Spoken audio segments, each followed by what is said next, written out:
मुख्य रूप से ई रूपी को लॉन्च इसीलिए किया गया है कि सीधा लाभ हस्तांतरित हो किसको, लाभुक को। अब ये काम तो ऑनलाइन ट्रांजैक्शन जब से हो गया तब से भी हो रहा था। जैसे किसान सम्मान योजना में 2000 डायरेक्ट लाभुक के खाते में आ जा रहा था और लाभुक उसको उठा भी ले रहा था। फिर भी ई रुपये की जरूरत क्यों पड़ी, या ई रुपये को क्यों लॉन्च किया गया, आखिर क्या मकसद है? ई रुपये वास्तव में है क्या, स्ट्रिंग SMS या QR कोड?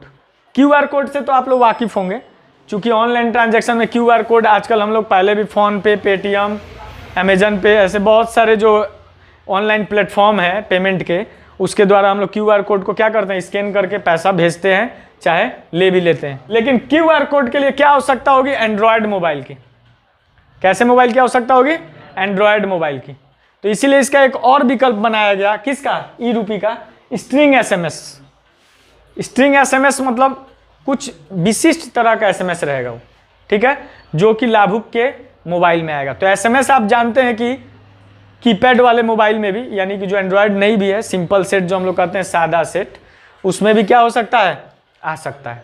तो स्ट्रिंग SMS आने से एक लाभ ये हो जाएगा कि ई रुपी के लिए ऑनलाइन होना आवश्यक नहीं होगा।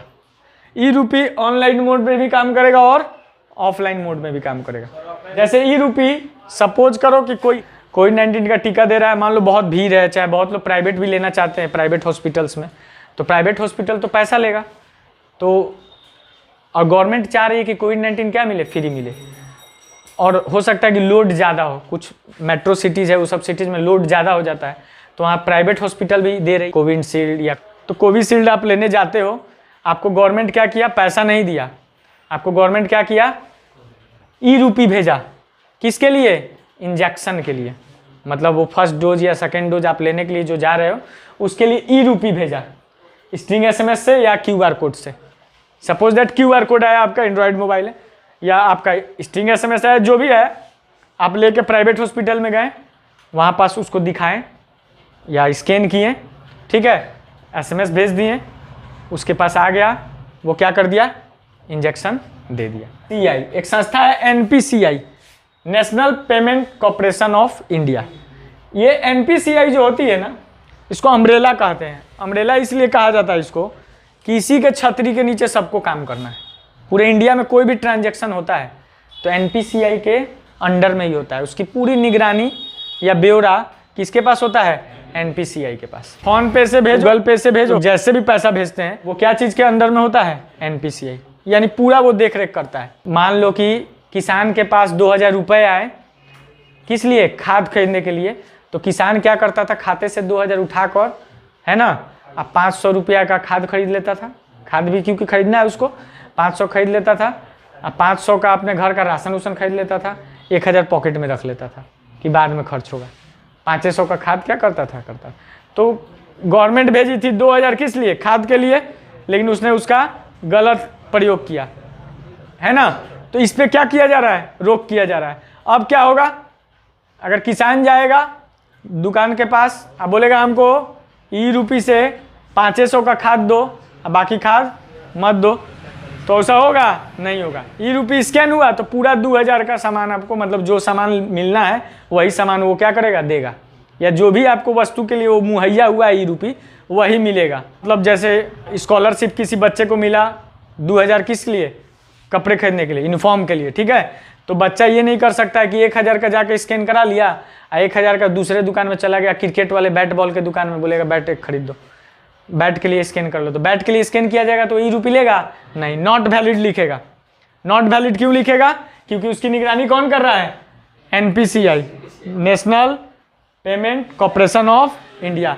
NPCI जान रहा है कि वो ई रुपी किस लिए जनरेट हुआ है ना, और किसके साथ जनरेट हुआ है। जैसे अभी मैं बताया था, कोरोना का टीका लेना है तो जिस हॉस्पिटल में जाना है उसी हॉस्पिटल में क्या करना होगा, जाना पड़ेगा, दूसरे हॉस्पिटल में जाकर आप नहीं ले सकते, वहीं स्कैन करना पड़ेगा। तो ये तो हुआ ई रुपी। लेकिन आश्चर्य की बात है, अब जो हम बोलने जा रहे हैं उसको थोड़ा ध्यान से आप सुनिएगा। आश्चर्य की बात है कि भ्रष्टाचार लोगों को उन महज किसानों के 2000 रुपये में, है ना, उन महज 2000 4000 का जो स्कॉलरशिप बच्चों का आता है 1000, उसी में भ्रष्टाचार दिख रहा है। और अभी हाल फिलहाल कोरोना में एक एक ऑक्सीजन का सिलेंडर जिसका दाम 500 रुपया था, 2500 रुपया में बिका, उसमें भ्रष्टाचार नहीं दिख रहा है। वो कब बंद होगा? क्या उसके लिए ई रूपी कुछ कर सकता है? बिल्कुल कर सकता है, अगर गवर्नमेंट चाहे तो। लेकिन अभी गवर्नमेंट या जो भी न्यूज चैनल या जो भी चीज़ आप जहाँ भी देखोगे ई रूपी का, तो यही प्रचार किया गया। क्या प्रचार किया? किसान जो है 2000 का खाद लेना है तो खाद लेगा। अरे किसान तो मजबूर है, तब तो 2000 का खाद के जगह 500 का 1000 का खाद लेता है, अब 500 का घर का सामान उमान लेता है। बच्चा तो मजबूर है, अगर बच्चे के घर अमीर घर का बच्चा होता तो आपका 2000 और 1000 का स्कॉलरशिप लेता, अब 500 का स्कॉलरशिप लेता। एक मान लो उसको 2000 आता भी, अच्छे घर का वो बच्चा होता, 2000 कपड़ा खरीदने के लिए आता, तो 2000 ना 3000 का कपड़ा खरीदता, बढ़िया कपड़ा खरीदता है कि नहीं। लेकिन वो 1000 का कपड़ा खरीद के 1000 बचाता है। क्यों? क्योंकि वो क्या है, मजबूर है।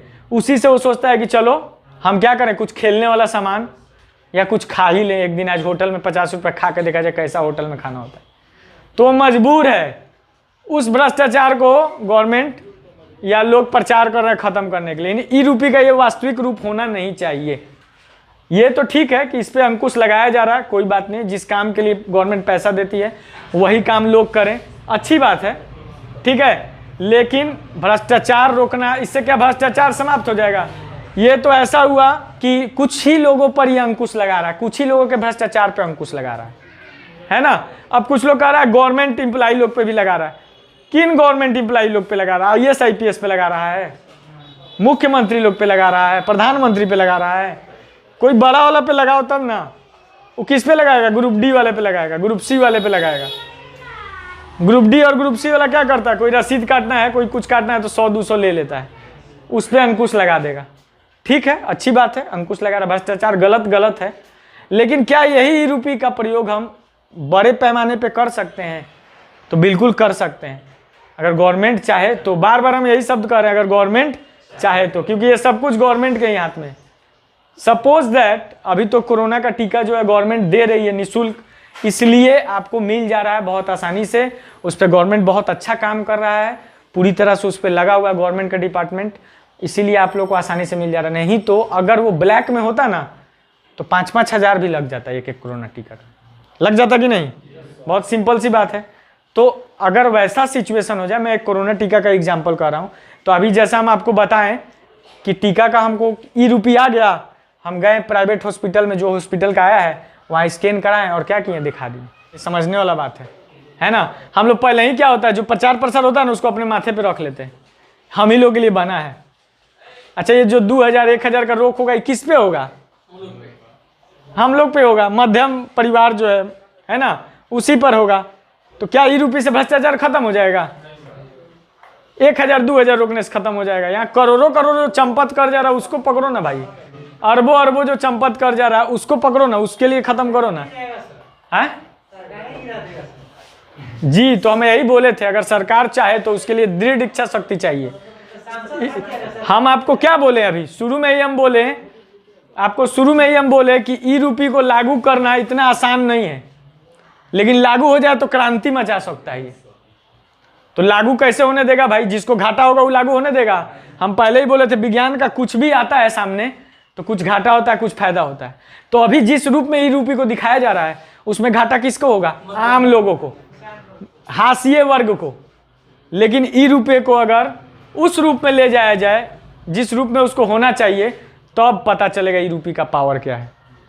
जैसे सपोज दैट हम बताएं ना, ब्लैक मार्केटिंग किसी दवा का हो जाता है, अगर गवर्नमेंट उस दवा का ई रूपी कर दे और हम हॉस्पिटल पास जाएं, ई रूपी दिखाएं, हमको दवा के दाम से कोई मतलब तो है नहीं। हमें क्या चाहिए? ई रूपी दिखाएं, स्कैन किए और हमको वो दवा चाहिए। वो दवा 50 का है कि 500 का, तुम गवर्नमेंट से समझो भाई, कि 5000 का है, तुम गवर्नमेंट से समझो, है ना। गवर्नमेंट ने हमें कैंसर के इलाज के लिए 3 लाख दिया, 4 लाख दिया, 5 लाख दिया, ई रूपी हेल्प मिलता है ना। या किसी NGO वाले ने दिया, बहुत लोग हैं मदद करने वाले इंडिया में, ऐसा कुछ नहीं है। तो ई रूपी आपको दिया, तो हम जाएं और उस हॉस्पिटल में ई रूपी दिखाएं कि हमारा 5 लाख में अगर कैंसर का इलाज हो जाता है तो 5 लाख में हमारा इलाज हो जाना चाहिए, A to Z हमारा दवा हो जाना चाहिए 5 लाख में। हम ई रूपी स्कैन कर दिए, 5 लाख आपको दे दिए, हमारा A to Z होना चाहिए, 5 से 5.25 नहीं होना चाहिए। 4.25 हो रहा है तो आप फायदा रख लीजिए, लेकिन बढ़ना नहीं चाहिए, क्योंकि आपका मूल्य तय है। तो इससे एक चीज हो सकता है, क्या मूल्य तय हो सकता है। किसान खाद लेने जा रहा है तो खाद 10 रुपये केजी है, अगर कोई खाद, तो 100 केजी का दाम कितना हुआ, 1000 है ना। तो E उसके पास आ जाए 1000 का, तो वो जाके वो दिखाए, उसको 100 केजी खाद मिल जाए भाई, तो ब्लैक मार्केटिंग खत्म हो जाएगा। 1000 का खाद जो 1200 में बिकता है, 1400 में, कभी कभी 1800 हो जाता है, वो दुकानदार समझे हमको तो आया E क्या चीज का, 100 केजी खाद का, पैसा से हमको तो मतलब नहीं है, तो हम आपको स्कैन करके दे दिए, हमको 100 केजी क्या चाहिए, खाद चाहिए। प्रश्न आया इसमें कि हम गए लेने और बोला कि हमारे पास नहीं है। कोई भी दुकान जो है रजिस्टर्ड होना चाहिए या होता है, ठीक है, नहीं है तो कोई बात नहीं है, लेकिन गवर्नमेंट जो है, जैसे हमारे पास कोरोना के इंजेक्शन का E कौन देगा, सेंट्रल गवर्नमेंट देगा, केंद्र सरकार देगा। तो जिस हॉस्पिटल के नाम पे दे रहा है कि 100 गो वहां पास हमारा क्या है, इंजेक्शन का E है, तो 100 आदमी पास ना गवर्नमेंट दे रहा है, तो वही 100 आदमी ना उसके पास जाएगा। 100 सुई का तो वो एग्रीमेंट किए हुए है, 100 सुई का तो वो E क्या किए हुए, जनरेट किए हुए हैं, उसको 100 को सुई देना पड़ेगा। तो वही तो रोकना है। जब गवर्नमेंट E बना दी है तो गवर्नमेंट कार्रवाई करे उस पर, उसको ज्यादा दाम में बेचना है। मान लो 100 E का गवर्नमेंट के साथ उसका क्या हुआ, जनरेशन हुआ, ठीक है, E जनरेट हुआ किसी कंपनी का 100 गो, ठीक है, 100 गो प्रोडक्ट हमको दे देना है। अब उसको ब्लैक करना है उसमें से, तो 85 E किया, 50 प्रोडक्ट को क्या कर दिया, ब्लैक करना चाह रहा है। गवर्नमेंट जो है 100 E बनाई है, उसके साथ करार की है 100 E का, तो गवर्नमेंट का फर्ज बनता है कि 100 व्यक्तियों को, लाभुक को वो क्या करे, लाभ मुहैया कराए। तो यही तो चैलेंज है गवर्नमेंट के लिए E का। तो क्यों खाली किसान को रोकने के लिए होगा, बच्चों का स्कॉलरशिप में 500 मतलब खर्च कर ले 200 उसी लिए होगा, नहीं। असली मकसद अगर E का जिस दिन आ जाएगा तो अब क्रांति हो सकता है। E का उद्देश्य यही होना भी चाहिए, एक समान होना चाहिए। जैसे कभी कभी प्याज क्या होता है, 20 रुपये केजी से क्या हो जाता है, 100 रुपये केजी, 80 रुपये केजी, ठीक है। तो मेरे पास E 5 केजी प्याज का है भाई, तो हम जाएं दुकान में तो हमें 5 केजी प्याज मिल जाए, 100 रुपया का, तुम जानो, दुकानदार जाने, E जो जनरेट किया है वो जाने। चलता है लाल कार्डधारी है ना, BPL योजना, APL योजना, उसके लिए तो अब कार्ड की जगह मान लो कि अब तो अंगूठा लगाने पे आ जा रहा है आपका, लेकिन सपोज दैट E में आया, तो हम गए दुकानदार पास, दिखाएं कि भाई हमारे पास एक आदमी, एक परिवार का 5 आदमी 5 गुने 5 25 केजी का क्या आया है, चावल का E आया है, ठीक है। हम स्कैन किए, 25 केजी हमको क्या चाहिए, चावल चाहिए। अभी तुम्हारी गलती होगी, वो तो 25 केजी का E है आपके पास, आपको 25 केजी ले लेना है। अब तुम्हारी गलती है, तुम्हारे आंख में धूल झोंक दे, 25 की जगह 22 तोल दे, 23 तोल दे, तुम देख रहा है कुछ नहीं बोल रहा है, तो गवर्नमेंट वहां क्या करने आएगी, तो वो गवर्नमेंट कुछ नहीं कर सकती, वो तो तुम बेवकूफ हो, जो ले रहा है वो बेवकूफ है, उसके आंखों में धूल झोंक रहा है। कभी कभी ऐसा भी होता है कि कोई सामान लेने गया, पैसा दे दिया, सामाने नहीं लिया, आ गया, तो उसका दोष कौन है भाई, उसका दोषी तो तुम स्वयं हो। ये भ्रष्टाचार थोड़े, वो तो तुम्हारा गलती है ना। वो अगर 9.5 केजी जो मतलब क्या कर रहा है, 9.5 केजी वजन कर रहा है, 10 केजी सामान देना है, तो आप उससे सीधा बहस कीजिए, सीधा तर्क कीजिए कि मेरा 10 केजी का है, हमको 10 केजी नापो। सभी लोग ऐसा कर सकते हैं और ले सकते हैं, लेने वाला लेता है, आप देखते हो उसी में कुछ लोग 10 केजी लेता है, कुछ लोग 10.5 ले लेता है, और तुम मूर्ख हो, 9 लिए 9.5 लिए, वो गवर्नमेंट की गलती नहीं है, गवर्नमेंट ने तुम्हारे पास सुविधा पहुंचा दिया।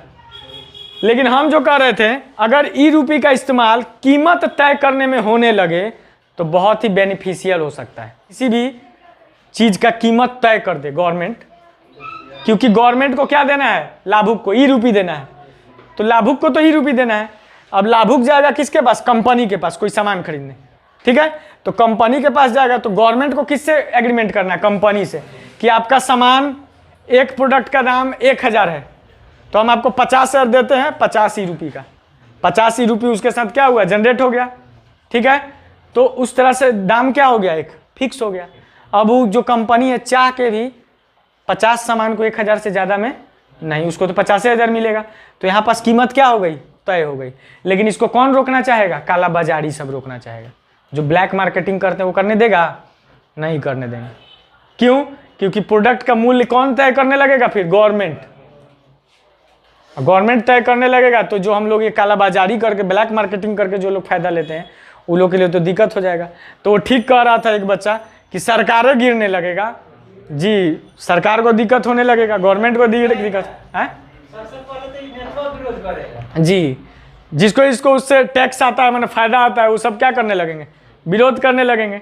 ठीक है, तो ई रूपी जो है एक साधन है कि सीधे लाभुक के पास लाभ पहुंच जाए, है ना, और बीच में जो है कोई भी नहीं रहे, सीधे लेनदार और देनदार के पास हो जाए। ठीक है, लेकिन ई रूपी अगर केवल छोटे लोगों पर ही लागू होता है तो ये सही नहीं हो पाएगा, इसको मानक रूप नहीं कहा जा सकता है। ई रूपी क्रांति ला सकता है देश में, और देश से बहुत हद तक भ्रष्टाचार पे क्या कर सकता है? अंकुश लगा सकता है। बहुत हद तक भ्रष्टाचार को समाप्त कर सकता है, बशर्ते एक गवर्नमेंट के पास एक दृढ़ इच्छा शक्ति होनी चाहिए और लोगों के पास भी एक दृढ़ इच्छा शक्ति होनी चाहिए, तभी जाके ये क्रांति कर सकता है। और सच में ये क्रांतिकारी कदम है। कीमत अगर सरकार तय करने लग गई जिस दिन आवश्यक चीज़ों का, जैसे कि आपको हम बता रहे, बहुत अच्छा एग्जाम्पल पैरासीटामोल का। पैरासीटामोल मिल ही नहीं रहा था कोरोना के बीमारी के समय। जहाँ मिल रहा था वो पैरासीटामोल 1 रुपये वाला 5 रुपये में मिल रहा था, 10 रुपये में मिल रहा था एक टैबलेट। वो ठीक है, आप ले रहे हैं 10 रुपये में, आपकी मजबूरी है, वो अलग बात है। तो हम तो वही कह रहे हैं, ई रूपी कैसा? ई रूपी खाली मजबूर लोगों को मतलब रोकने के लिए, अंकुश लगाने के लिए है, या जो मजबूरी का फायदा उठाते हैं उन पे अंकुश लगाना चाहिए उनको। ई रूपी का वास्तविक उद्देश्य क्या होना चाहिए? जो मजबूरी का फायदा उठा रहे हैं, जिन्होंने ऑक्सीजन का सिलेंडर 500 की जगह 5000 तक में बेचा, उन लोग पे रोक लगाए ना, तब ना हम कहेंगे ई रूपी का सही मकसद पूरा हुआ। मतलब ई रूपी जिसलिए लॉन्च हुआ तो वो काम हो रहा है। तो क्या? तो किसान को रोकने के लिए, स्टूडेंट को रोकने के लिए। आखिर आता कितना है किसान के पास पैसा जी? 1000, 2000, 3000, 4000। उससे आपका क्या? आपका देश पे उसी से करप्शन बढ़ा हुआ है। करप्शन का जड़ पे तो जाइए। तो ई रूपी का वास्तविक उद्देश्य होना चाहिए मजबूर पे ही नहीं होना चाहिए। किस पे होना चाहिए? जो मजबूरी का फायदा उठा